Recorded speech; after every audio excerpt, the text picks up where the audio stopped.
تو درود شریف پڑھ لیں بلند آواز سے۔ الصلاۃ والسلام علیک یا رسول اللہ وعلی آلک واصحابک یا حبیب اللہ۔ حمد و صلاۃ کے بعد الحمدللہ آج اس خوبصورت محفل پاک میں ایک بڑی تعداد میں دیکھ رہا ہوں علماء بھی اور دیگر دینی اور روحانی شخصیات بھی جلوہ فراز ہیں۔ اللہ تعالی ہماری اس حاضری کو اپنی بارگاہ میں قبولیت کا شرف عطا فرمائے اور اس محفل پاک کو عقائد کی پختگی، اعمال کی درستگی اور ہمارے گناہوں کی معافی کا سبب بنائے۔ استقبال رمضان المبارک کے تعلق سے آج کی اس بزم نور کا انعقاد ہے۔ اللہ تعالیٰ نے قرآن مجید کے اندر ارشاد فرمایا کہ شہر رمضان الذی انزل فیہ القرآن، فرمایا رمضان کا وہ بابرکت مہینہ ہے جس میں ہم نے قرآن مجید نازل فرمایا ہے۔ میری بڑی آپ سے مؤدبانہ عرض ہے کہ ظاہر ہے مسجد کا بہت احترام ہے، یہ دوست جو ٹھیک کرا رہے ہیں نا سب کو یہ کبھی چھوڑ دینا سارا کام، اطمینان سے بیٹھے بھی، ماشاءاللہ اللہ کا گھر ہے، پیار سے بیٹھے سارے، آپ سب اطمینان سے بس اپنی اپنی جگہ، کوئی کسی کو اگر درست کرنا بھی چھوڑ دیں تو آپ کا اللہ تعالیٰ آپ کو صلہ عطا فرمائے۔ اللہ کے گھر کا احترام زیادہ ہے، پیر مولوی تو آتے جاتے ہی رہتے ہیں، آپ اگر تھوڑا خاموشی اختیار کریں گے تو میں بات کر سکوں گا۔ اللہ کریم آپ کو بہترین صلہ عطا فرمائے۔ میرا خیال ہے اس ماحول کو دیکھ کر بہت سارے دوستوں کا یہ والا شکوہ تو مجھ سے اٹھ جانا چاہیے کہ میں بہت ساری جگہوں پہ کیوں حاضر نہیں ہو پاتا۔ اب دوستوں کو جب ہماری وجہ سے تکلیف ہوگی، جس طرح لوگ آزمائش میں بیٹھے ہیں، تو ظاہر ہے اس کا اثر ہوتا ہے طبیعت۔ ہم بڑے چھوٹے لوگ ہیں، اللہ تعالی ہماری خطاؤں سے درگزر فرمائے۔ آپ اطمینان سے مسجد کے بہت زیادہ احترام کو، اللہ کے گھر کے بہت زیادہ ادب کو ملحوظ خاطر رکھیں، اور ویڈیو اتنی ضروری تھی تو مجھے بتاتے، میں صرف ویڈیو بھیجتا۔ میرا تو خیال تھا کہ مجھے آپ سے گفتگو کرنی ہے۔ اللہ تعالیٰ آپ کو بہت سی بہترین برکتوں سے مالا مال فرمائے۔ اللہ تعالیٰ کوئی ایسی بات مجھ سے ہو جائے جو درست نہیں ہے تو اللہ تعالیٰ میری اصلاح بھی کرے اور مجھے معاف بھی فرمائے۔ دو چار باتیں عرض کرنی ہے، آپ لوگ محبت سے خاموشی سے اگر سماعت فرمائیں۔ مجھے اندازہ ہے کہ لوگ زیادہ ہیں تو ان کو دقت ہو رہی ہے بیٹھنے میں اور آزمائش میں ہے، لیکن بہرحال آپ جب جتنی محبت سے بیٹھیں گے اس کا زیادہ اجر ملے گا۔ تو رمضان شریف کے تعلق سے چند ایک گزارشات آپ کی خدمت میں عرض کرنی ہے۔ اللہ کریم نے ارشاد فرمایا کہ رمضان وہ بابرکت والا مہینہ ہے جس میں ہم نے قرآن مجید نازل فرمایا۔ میں یہاں آیا تو یہاں میرے لیے خیر کے جملے کہے گئے، اچھے لفظوں سے میرا استقبال کیا گیا، تو ظاہر ہے جو یہاں دوست بات کر رہے تھے وہ معتبر آدمی تھے، اچھے آدمی ہوں گے، تو آپ یقیناً یہ کہتے ہوں گے کہ ہمارے مولانا نے جس کے لیے اعلان جمعے میں کیا ہے اور کتنے سارے لوگ جس کو سننے کے لیے آئے ہیں شاید بڑا آدمی ہو۔ کوئی کسی کے لیے جب استقبالیہ کہتا ہے، اچھے جملے کہتا ہے، تو اس بندے کا اپنا قد اتنا بڑا ہوتا ہے، لوگ آنے والی شخصیت کو بھی اسی میں تولتے ہیں۔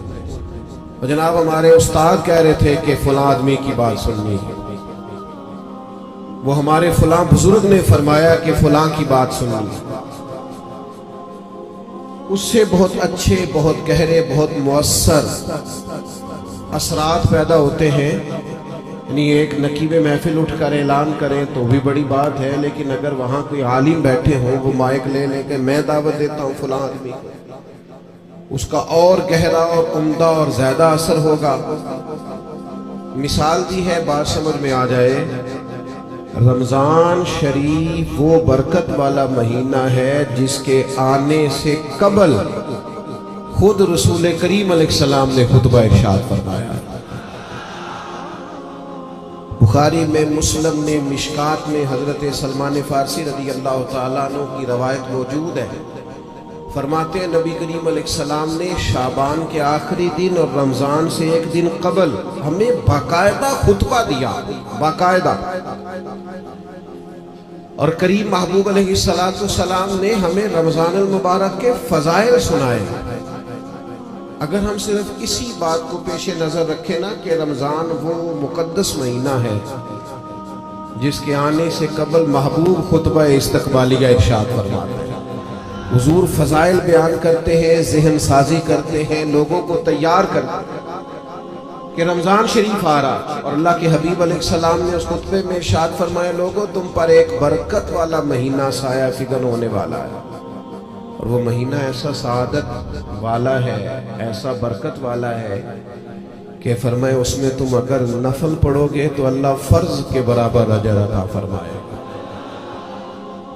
اور اگر تم اس کے اندر فرض ادا کرو گے تو اللہ 70 گنا تمہیں اجر عطا فرمائے۔ اب بات کو سمجھیں، رکھتے اتنی ہیں فرضوں کی، لیکن اس کا ثواب بڑھ گیا ہے۔ اوقات وہی ہیں نماز کے، لیکن ان کا ثواب بڑھ گیا ہے۔ اس کے لیے جو ضروریات ہیں، جو شرائط ہیں، جو فرائض ہیں، جو واجبات ہیں، جو سنن ہیں، وہ اتنی ہیں، لیکن اس کا اجر بڑھ گیا ہے۔ کیوں؟ اس لیے کہ رمضان المبارک میں اللہ تعالیٰ اپنے بندوں پر رحمت بہت فرماتا ہے، اللہ کی رضا ہے، اس کا فضل ہے، ذالک فضل اللہ یؤتیہ من یشاء، اور اللہ جسے چاہے اپنا فضل عطا کرے۔ محض اللہ کا فضل ہے کہ اس نے نوافل کا ثواب فرائض کے مطابق برابر کر دیا اور فرائض 70 گنا بڑھا دیا۔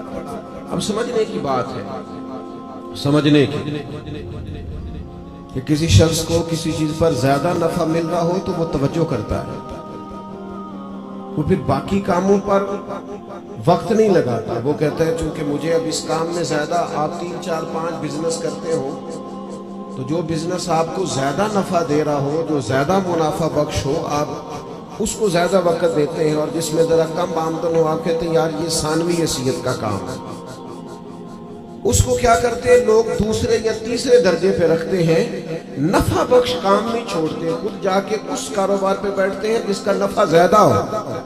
اللہ کے حبیب صلی اللہ تعالی علیہ وسلم نے اپنی زبانیں فیض ترجمان سے خود رمضان کے فضائل بیان کی اور بتایا کہ یہ تمہارے لیے نفع بخش اور سعادت افروز لمحات ہے، اور عبادت پر ثواب بڑھ رہا ہے۔ کرنا کیا ہے کہ باقی کاموں کو ثانوی حیثیت دینی ہے اور رمضان کی برکات کو ذرا پہلے درجے پہ رکھنا ہے۔ ہمارے ہاں یہ ہوتا ہے کہ سارے کام ہی رمضان میں ہوتے ہیں، کپڑے بھی رمضان میں خرید لے، درزی کے پاس بھی رمضان میں جانا ہے، جوتے خریدنے بھی رمضانوں میں جانا ہے۔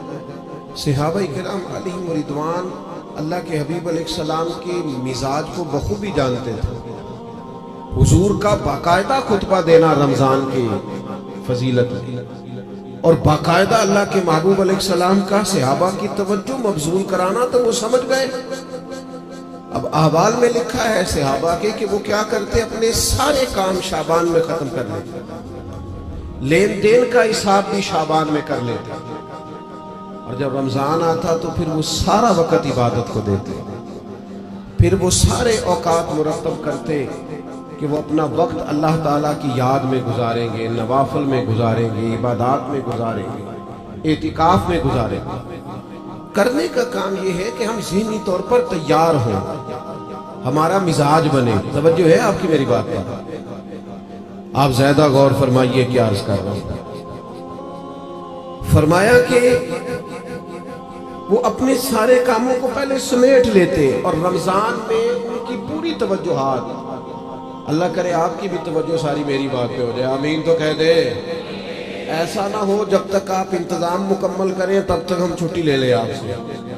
اللہ تعالیٰ آپ کو برکات عطا فرمائے، آپ زیادہ غور کریں۔ ماشاءاللہ انتظام اچھا ہے آپ کا، اور آپ زیادہ پریشان نہ ہو۔ میں چھوٹا آدمی ہوں، شروع میں کہہ چکا ہوں، آپ سے اللہ رسول کی بات کرنے آیا ہوں، آپ زیادہ توجہ سے سنیں گے، طبیعت عمل کی طرف مائل ہوگی تو میرے لیے ذخیرہ آخرت بنے گا۔ تو آپ غور کریں بات پر، چھوڑ دیں باقی چیزوں۔ اللہ تعالیٰ آپ کو برکات عطا فرمائے، آمین تو کہہ دے۔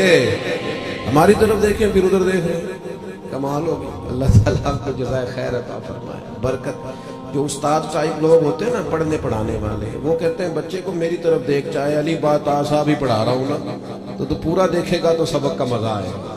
اللہ تعالیٰ آپ کو برکات عطا فرمائے، جزائے خیر۔ اور ویسے بھی ہماری محفل میں ایک آدھ آدمی ہوتا ہے جس نے مجمع میں بھی لازمی بیٹھنا ہوتا ہے اور سارے انتظام بھی کرنے ہوتے ہیں۔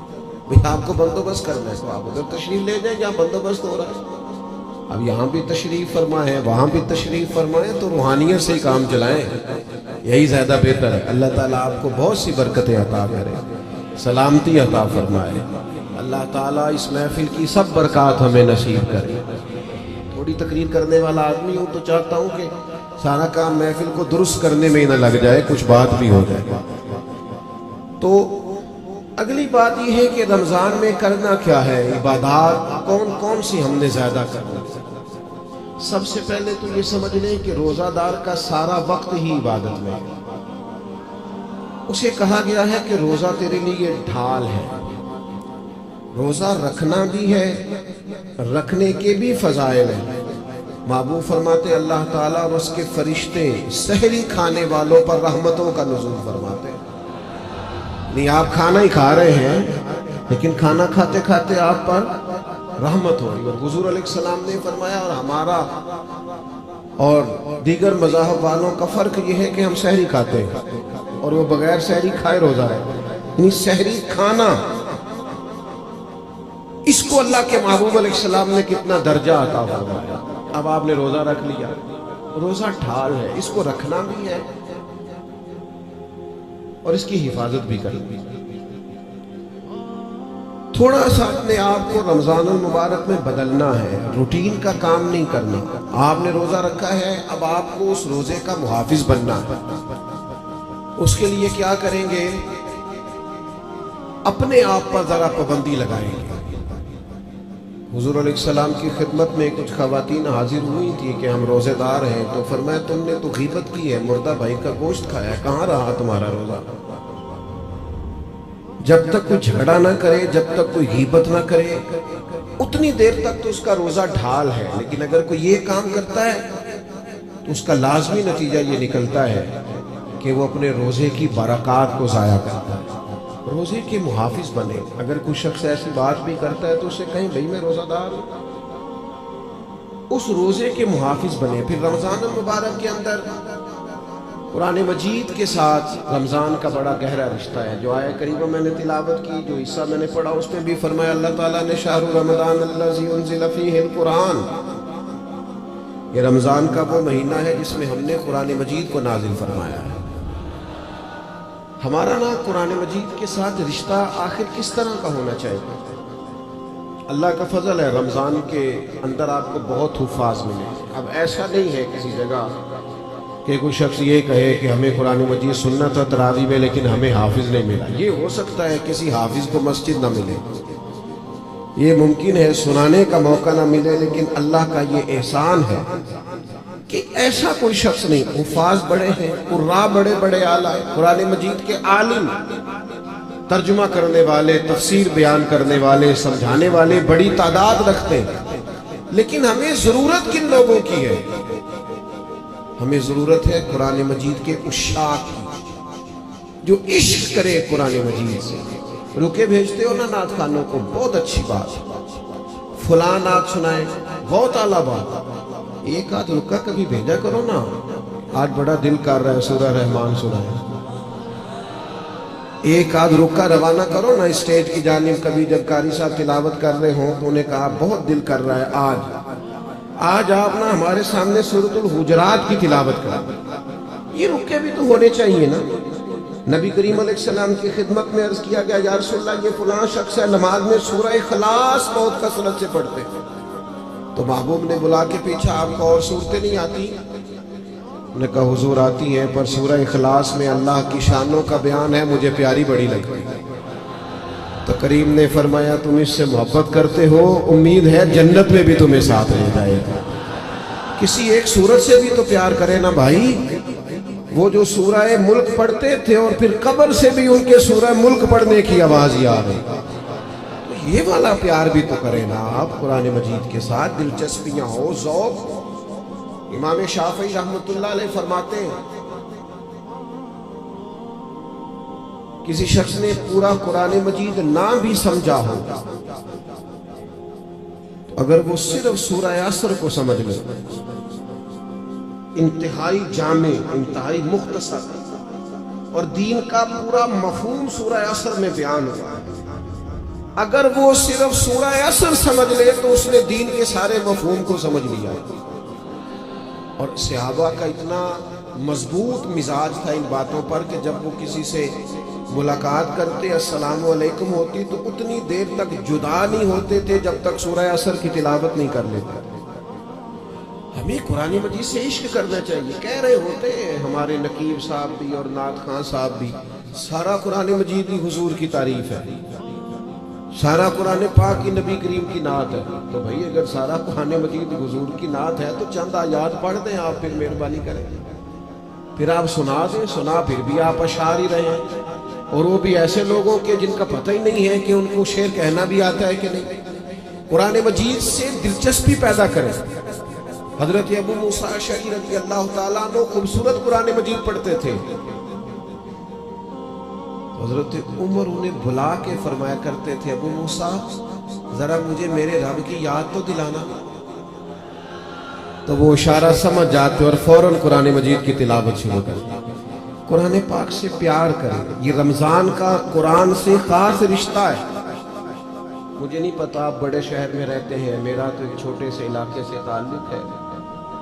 ہم جب چھوٹے ہوتے تھے تو گھروں میں بہن بھائیوں کی، حتیٰ کہ بڑوں کی بھی دوڑ لگی ہوتی تھی.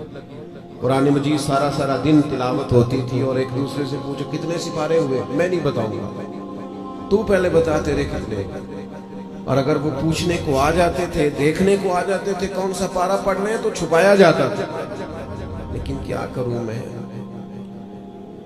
میں کس درد سے یہ بات کروں. اب موبائل صرف جوان بیٹا ہی زیادہ استعمال نہیں کرتا، اس کا باپ بھی بہت استعمال کرتا. اب ٹیلی فون پر صرف بچے نہیں لگے ہوئے، ان کی اماں بھی بہت استعمال کر رہی ہیں. وہ عشق جو آپ کا قرآن مجید سے ہونا چاہیے تھا، جو ذوق قرآن پاک سے ہونا چاہیے تھا، پلٹ پلٹ کر قرآن مجید کی آیات کو پڑھنا چاہیے تھا. آپ نے جس قدر چیزیں اپنے موبائل سے لی ہیں، یاد کی ہیں، ذہنوں پہ بٹھائی ہیں، کاش آپ ایک ایک دو دو آیات ہم سارے یاد کرنی شروع کرتے، اصلاح لیتے، کہاں تک بات پہنچ جاتی. سیدہ طیبہ طاہرہ حضرت عائشہ صدیقہ رضی اللہ تعالیٰ عنہ بیان فرماتی ہیں کہ نبی کریم علیہ السلام ہر سال رمضان المبارک میں قرآن مجید کا دور فرماتے تھے حضرت جبریل امین کے ساتھ. یعنی پورا قرآن مجید محبوب حضرت جبریل امین کو سناتے اور وہ نبی کریم کو سناتے. اور فرماتی ہے جس سال حضور کا وصال ظاہری ہوا ہے اس سال 2 مرتبہ سرکار نے قرآن مجید سنا ہے، اور 2 بار سنا ہے. چلے یہ ذوق تو پیدا کریں، قرآن مجید سے اپنی دلچسپی پیدا کریں. 2 سپارے تو قرآن مجید کے روز ہمیں پڑھنے چاہیے. وعدہ نہیں لے رہا، ارادہ کرا رہا. ایک پارہ مسجد میں پڑھے صبح. میری اپیل ہے کہ رمضان شریف میں موبائل کم استعمال کریں. آپ کے خبریں سننے سے اور تبصرے سننے سے ملک میں کوئی انقلاب بھی نہیں آیا، نہ پہلے آیا. تبصرے ہونے سے کچھ نہیں آیا تو کیا نتیجہ ہے؟ کچھ بھی نہیں. میں یہ خبریں سنتا ہوں، آپ 1 مہینہ خبریں بھی رہنے دیں. آپ کے جو تعلق کی بات ہے، کوئی مجبوری آپ دیکھیں، باقی چھوڑ دیں. وقت قرآن مجید کو دیں. یہ سمجھ کر کہ ہمارے رسول پاک کا طریقہ ہے، کریم محبوب کا طریقہ ہے. قرآن مجید کو رمضان میں خاص وقت دیں. ایک پارہ مسجد میں پڑھیں، مسجد کا حق ہے. ایک گھر میں پڑھیں، گھر کو قبرستان نہیں بنانا. اور تراویح کا آپ ارادہ تو کریں کہ میں نے انشاءاللہ ایک ہی مسجد میں شروع کرنی ہے اور پوری 20 رکعت پڑھنی ہے، اور اسی مسجد میں پورا قرآن مجید سننا ہے. صرف ایک کام کیجئے گا، بیچ میں چھٹی نہ کیجئے گا. ورنہ اپنے آپ سے پوچھ لیں، جس دن چھوٹے ہوتے اسکول سے چھٹی کرتے تھے اگلے دن بھی چھٹی کرنے کو دل کرتا تھا، اور روٹین میں چلتے رہتے تھے تو کام روٹین میں پڑھو گے، ہر روز پڑھو گے اور کھڑے رہو گے تو کچھ بھی نہیں ہوگا۔ ایک دو دن میں انسان کی نفسیات ہے، ایک دو دن میں روٹین بن جاتی۔ آپ ایک دن اٹھے صبح 5 بجے، تھوڑا مشکل ہوگی آپ کو، بار بار موبائل بجے گا، دوسرے دن بھی شاید تھوڑی مشکل ہو، تیسرے دن موبائل بجے بغیر آنکھ کھلے، روٹین بن جاتی ہے آدمی۔ آپ پابندی سے قرآن مجید سنیں رمضان شریف میں تراویح میں، کچھ بھی نہیں ہوگا۔ بہت گرمی ہوتی ہے، بہت مشکل ہوتی ہے، اور خدا کے بندو، جو قوم کئی گھنٹے امیگریشن کی لائنوں میں لگی رہتی ہے، جو پاسپورٹ اور شناختی کارڈ کے دفاتر میں کھڑی رہتی ہے، وہ قرآن مجید کے لیے کھڑا ہو کے تو دیکھے اللہ کی رحمت کتنی نازل ہوتی ہے۔ وہ کوشش کرے تو صحیح۔ آپ کو شرعی عذر ہے، کسی کو کوئی ایسی تکلیف ہے، بیماری ہے، معاملہ الگ، قرآن مجید سے اپنا ذوق پیدا کرے۔ ہمارے ایک استاد صاحب تھے، پیر سید مراتب علی شاہ صاحب رحمۃ اللہ علیہ، حضور شیخ الاسلام خواجہ قمر الدین سیالوی کے وہ خلیفہ تھے، اور حضرت محدث اعظم پاکستان رحمۃ اللہ علیہ کے شاگرد تھے۔ تو میں نے ان کو دیکھا کہ وہ جب بہت ضعیف ہو گئے تھے، اس حالت میں بھی وہ بہت عرصہ انہوں نے خود قرآن مجید سنایا، تو حافظ کے پیچھے کرسی پہ بیٹھتے تھے۔ بہت بڑھاپا تھا، ظاہری طور پر کمزوری تھی، پر جو قرآن مجید سے ان کا پیار تھا وہ بڑا انوکھا۔ قرآن مجید سے محبت پیدا کریں، ذوق پیدا کریں۔ اور میں آپ سے عرض کروں، آپ کا جو بچہ بڑا چھوٹا ہے نا، 2-2.5 سال کا ہے، بچی بڑی چھوٹی ہے، آپ قرآن مجید لے کے گھر میں بیٹھ جائیں، انشاءاللہ وہ بھی پارا لے کے آپ کے قریب آ کے بیٹھ جائیں۔ آپ یہ کریں، آپ دیکھیں انقلاب آتا ہے۔ تیسرا کام جو ہم نے رمضان شریف میں کرنا ہے وہ ہے ایک دوسرے کا خیال رکھنے کا کام۔ رمضان غمخواری کا مہینہ ہے، اپنے اخراجات کم کریں، اپنے ارد گرد خیال کریں۔ حضرت عبداللہ ابن عمر رضی اللہ تعالیٰ عنہ فرماتے ہیں کہ حضور تو ہمیشہ ہی بانٹا کرتے تھے، پر رمضان میں جو نبی پاک کی سخاوت ہوتی تھی، حضور اس طرح بانٹتے کہ دونوں ہاتھوں سے تقسیم فرماتے تھے۔ رمضان المبارک میں سخاوت کا مزاج بدلے۔ ہمارے ہاں بھی سخاوت ہوتی ہے، آپ کا نہیں مجھے پتا، ویسے ہمارے ہاں آئمہ مساجد کو جو جوڑا دیا جاتا ہے نا سوٹ سینے کے لیے، وہ 27ویں رمضان کو بعد لو۔ آپ کیا کب دیتے ہیں؟ وہ 27ویں کو اس لیے دیتے ہیں کہ درزی کوئی پکڑتا نہیں نا، پھر سی کے نہیں دے گا، بغیر سلا دیتے ہیں 27 تاکہ کہیں امام سلوا نہ لے اور پہن ہی نہ لے۔ اب کون درزی پکڑے گا؟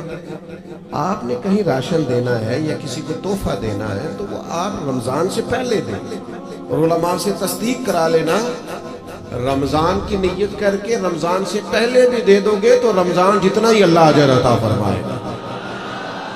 اللہ کے بندے قبل از وقت کسی کو دے اور مہربانی کریں، لوگوں کو لائنوں میں لگانے کا شوق نکال دیں طبیعت سے۔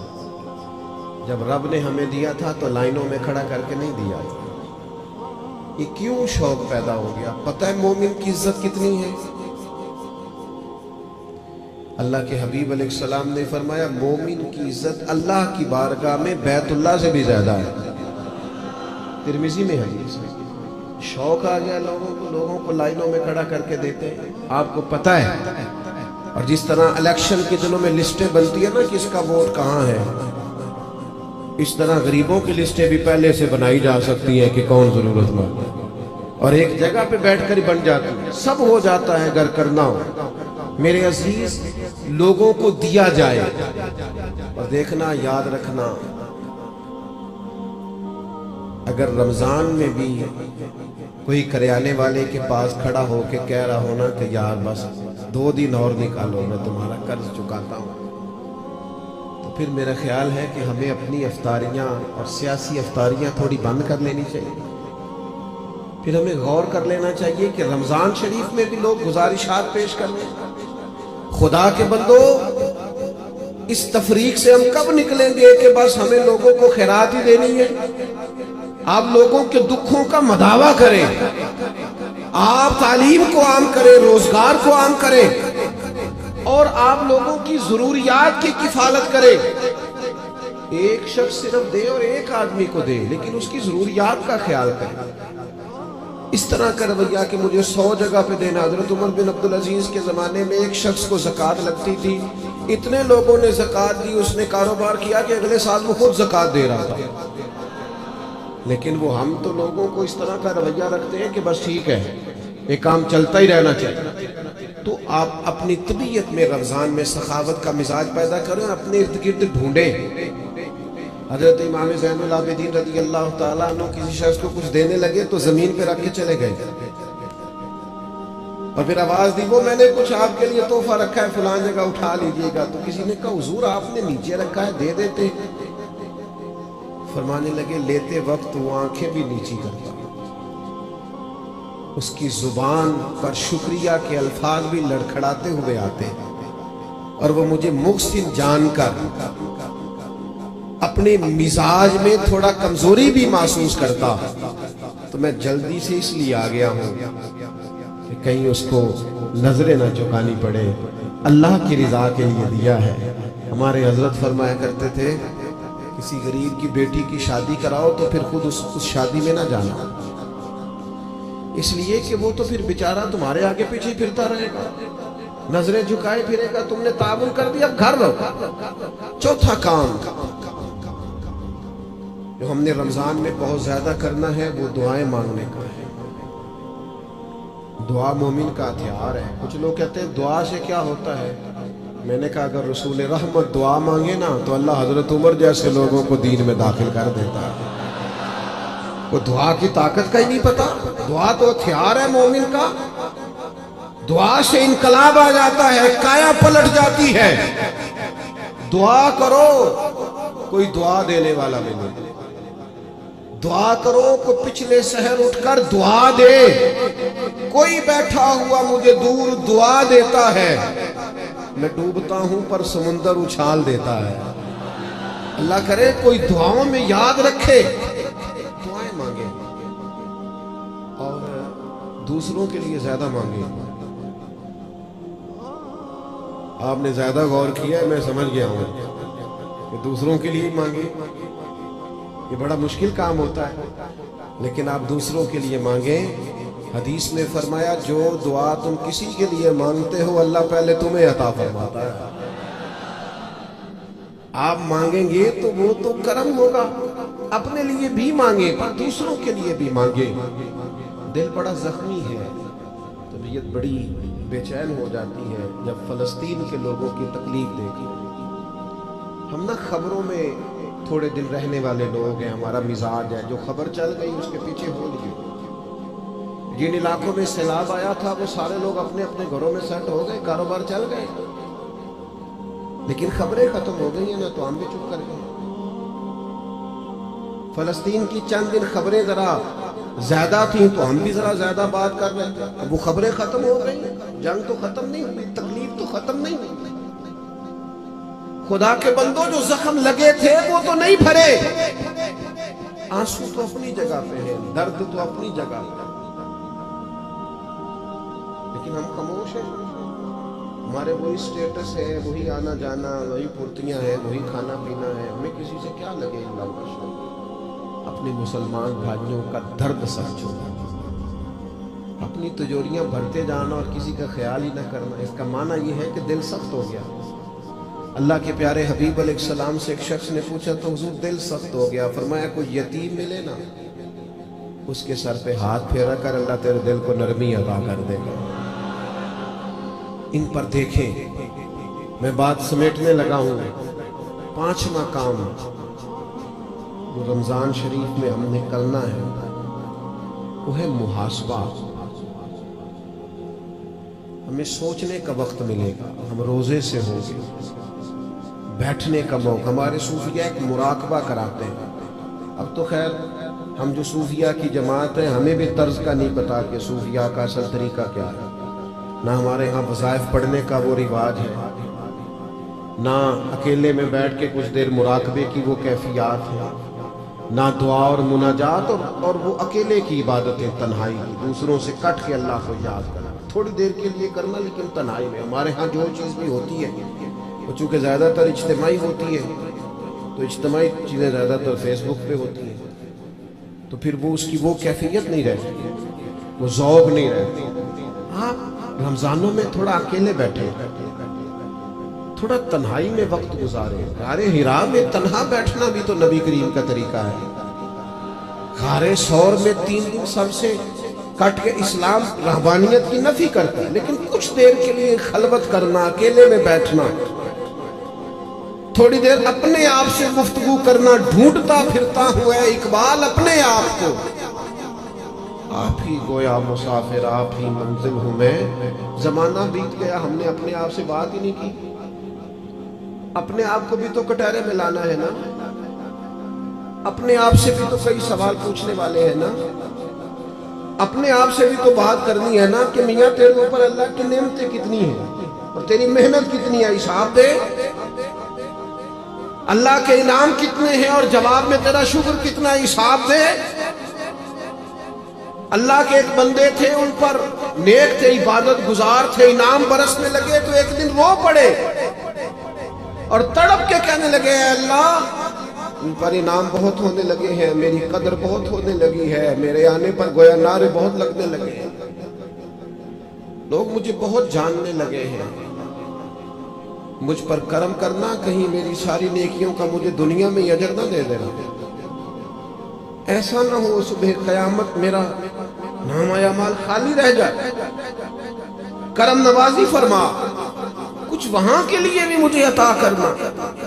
میرے عزیز، رمضان آپ کو موقع دے گا کچھ تنہائی میں بیٹھے، اپنے مالک کے حضور حاضر ہو۔